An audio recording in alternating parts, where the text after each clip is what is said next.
Bonjour et bienvenue dans votre magazine Jeunes Émergents, la plateforme des jeunes entrepreneurs. Dans ce premier épisode que j'ai le réel plaisir de vous présenter, nous allons ensemble découvrir et commenter les différentes réalisations des entrepreneurs. En effet, Jeunes Émergents dans sa phase introductive ne se voit pas être comme un simple magazine, mais plutôt comme un support d'accompagnement et de communication. Ainsi, nos reportages seront souvent faits des découvertes, des success stories, des innovations, des collaborations. L'ensemble de toutes ces rubriques feront le corps de notre émission.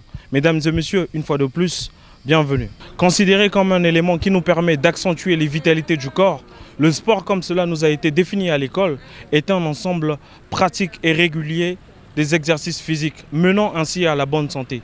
Lui, il a compris cela et il en a fait tout un concept. Grâce à la mode Telama, qui veut simplement dire « lève-toi », il réunit chaque week-end des chefs d'entreprise, des mères de famille, des élèves, des étudiants, des enfants pour un rendez-vous hebdomadaire sportif, un véritable engagement social. Suivez ce reportage, il s'appelle Ashley Bayon. Il est 7h du matin dans la ville de Pointe-Noire et comme chaque week-end, des centaines de personnes viennent participer à l'activité sportive Telama. Entrepris par l'association Génération Dorée, faire du sport est adapté à tous. Tout le monde se motive pour le maintien de la bonne santé et le nombre de personnes ne cesse d'augmenter chaque week-end. La participation est gratuite.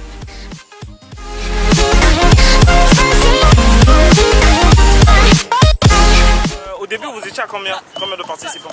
On a commencé exactement à 36. 36. Oui, Et aujourd'hui, 36, vous réunissez combien de personnes? Aujourd'hui, on arrive à réunir près de 200 personnes chaque samedi. Et quand tu contemples le résultat, qu'est-ce que ça te fait? Ouais, c'est beau à voir parce que le décor il est beau, je pense que tu vois.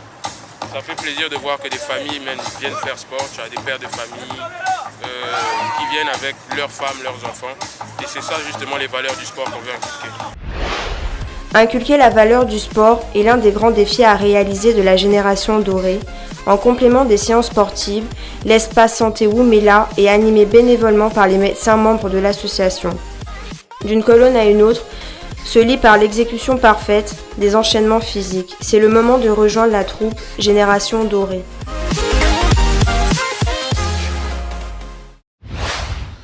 Comment passe-t-on de 30 à 100, voire 200 participants le week-end? Il va nous l'expliquer, il est l'invité de ce soir. Ashley Bayon, bonsoir. Bonsoir Emmanuel et merci de me recevoir sur ce plateau. Nous ne serons pas seuls pour commenter ce reportage. Nous sommes avec Amour Dinga, vous êtes médecin de formation. Bonsoir Amour. Bonsoir Emmanuel. Alors Ashley, tu veux bien te présenter chez ceux qui ne te connaissent pas s'il te plaît? Alors déjà bonjour à vous qui nous regardez. Je suis Ashley Bayon, de formation manager des ressources humaines, exerçant au sein de la mairie centrale de la ville de Pointe-Noire. Mais la casquette qui m'emmène ici est celle de jeune entrepreneur social, car je suis le fondateur et le président de Génération Dorée. Génération Dorée, on en a entendu parler dans les médias, dans la ville, chez les gens. Qu'est-ce que c'est Génération Dorée? Ou dirais-je, c'est quoi Génération Dorée? Alors, Génération Dorée est une jeune association, car nous n'avons pas encore un an, qui a décidé d'œuvrer pour le bien de sa communauté à travers des actions culturelles, éducatives, sportives, mais aussi sanitaires. Et le but de toutes ces actions que nous menons est premièrement de conscientiser, deuxièmement d'éveiller et troisièmement d'épanouir la jeunesse congolaise. Mais pourquoi Génération Dorée? Alors, ce qu'il faut savoir, c'est que Dorée est un sigle. Le D est là pour dynamique. Le dynamisme est une valeur propre à la jeunesse.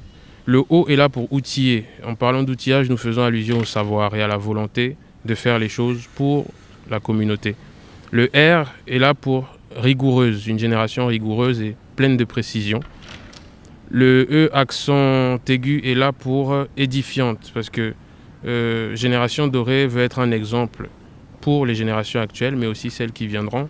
Et le dernier E est là pour engager, car dès lors que vous adhérez à l'association Génération Dorée, vous prenez l'engagement de servir valablement votre nation. Alors dites-nous, à ce jour, Génération Dorée compte combien de membres? Génération Dorée est une association de 31 membres exactement, répartis entre Pointe-Noire qui est la base, Brazzaville, mais aussi la France, à qui je passe un petit coucou. Oui, à ceux de la France, nous vous saluons. Et quelles sont les activités phares de Génération Dorée? Actuellement, nous avons 2 activités phares. La première est un ensemble d'activités sportives que nous avons appelées Telama. Telama pour susciter l'éveil et la prise de conscience face à l'importance du sport. La seconde est une initiative appelée Woumela, qui n'est pas la nôtre à la base. C'est une initiative d'une start-up de jeunes Congolais créée en France qui s'appelle Congo Pharma et qui a donc décidé de nous confier ce projet-là pour l'exécution au niveau du pays. Collaboration, détermination, mais nous remarquons sur le reportage que vous utilisez l'espace sous 3 formes. Nous avons l'espace santé, l'espace sport et l'espace communication, mais nous allons nous intéresser à l'espace santé. Docteur, vous pouvez nous dire comment vous exploitez l'espace santé? Merci. L'espace santé, d'abord, nous sommes 2 médecins qui représentent cet espace. Nous recevons les sportifs qui viennent prendre la tension, d'autres viennent prendre la saturation, d'autres viennent prendre l'indice corporel. Et l'indice corporel qui est une division du poids et de la taille. Une fois que tout est pris, nous demandons à nos sportifs s'ils sont aptes à le faire sur le champ ou pas. S'ils ne sont pas aptes à le faire, nous leur demandons de prendre un repos ou bien d'attendre. Et en prenant la tension, si le patient est hypertendu par exemple, le sportif est hypertendu par exemple, nous demandons de voir un médecin pour le suivre. Et s'il a une tension normale, il est permis, oui, de faire son sport au moment même. Et après, nous reprenons la tension après que le sport soit fini.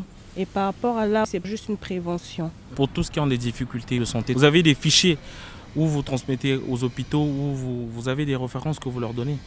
Oui, on a des références qu'on leur donne, on a des fichiers santé. D'abord, ils sont archivés. Quand on reçoit ces sportifs, on prend leurs coordonnées, leurs adresses et ensuite ils sont notés sur un tableau. Et nous demandons à ces gens-là d'aller dans un hôpital de la place. Ok, prévention avant de faire le sport, collaboration pour aider ceux qui sont en difficulté, qui ne peuvent pas faire du sport. Alors maintenant, Ashley, nous allons parler des difficultés que vous avez rencontrées pour réaliser ce projet, parce que vous n'allez pas me dire que ça a été facile pour vous. Quelles sont les difficultés majeures rencontrées pour la réalisation de ce projet? Effectivement, rien n'est facile dans la vie. Et je pense que la seule et unique difficulté que je pourrais évoquer aujourd'hui, c'est l'appréhension du public. C'est amener ce public, amener ces participants à nous faire confiance, mais déjà les amener à pratiquer du sport pour leur bien. Car il faut le dire, la pratique régulière du sport ne fait pas partie des mœurs des Congolais. Ils n'en ont pas encore réalisé l'importance dans la perpétuelle lutte contre les maladies ou tout simplement pour une meilleure hygiène de vie. Donc le gros problème que nous avons rencontré, c'est celui-là, c'est d'amener les gens à se lever à 6h, voire 6h30 pour être à 7h à la côte, pour pouvoir perdre des calories et s'entretenir tout simplement. Comme tu l'as dit tout à l'heure, nous avons commencé avec 36. Aujourd'hui, chaque samedi, nous réussissons à réunir près de 200 personnes issues de différents horizons et c'est formidable. En tout cas, bravo pour cette initiative. Et dites-moi, Ashley, quels sont les projets de Génération Dorée? Sur le court terme, c'est-à-dire je vais parler de la fin de l'année, nous en avons 2 qui arriveront. Le premier projet est une campagne de sensibilisation, ou plutôt moi je dis une campagne de dénonciation de faits sociaux. Cette campagne viendra par le biais de courts-métrages illustrer certains faits sociaux qui minent la société congolaise dans le but de toucher, pourquoi pas d'éveiller les consciences tout simplement. Mais je vous en dirai plus la prochaine fois. Et le second projet est un concours inter-école qui vient là s'installer dans le projet culturel de l'association qui a pour but de révéler et d'encourager les jeunes talents que nous pourrons dénicher dans les différentes écoles de la place. Envie, détermination, collaboration. C'est sur ces mots que nous allons conclure cette émission, mesdames et messieurs. Déjà, nous disons merci beaucoup à Ashley. Merci. Merci au docteur Amour. Et merci beaucoup au complexe Atlantic Palace de nous avoir prêté ce beau cadre pour cette réalisation. Et nous disons merci à vous, vous qui nous suivez, cher public, de partout dans le monde. Je vous rappelle que vous pouvez suivre et resuivre cet épisode sur YouTube et Facebook. Et vous pouvez nous écrire sur Instagram et Gmail. Toutes vos suggestions et vos critiques seront prises en compte. Quant à moi, je vous dis à très bientôt. D'ici là, portez-vous bien. Je suis, tu es, nous sommes jeunes émergents. Merci, au revoir.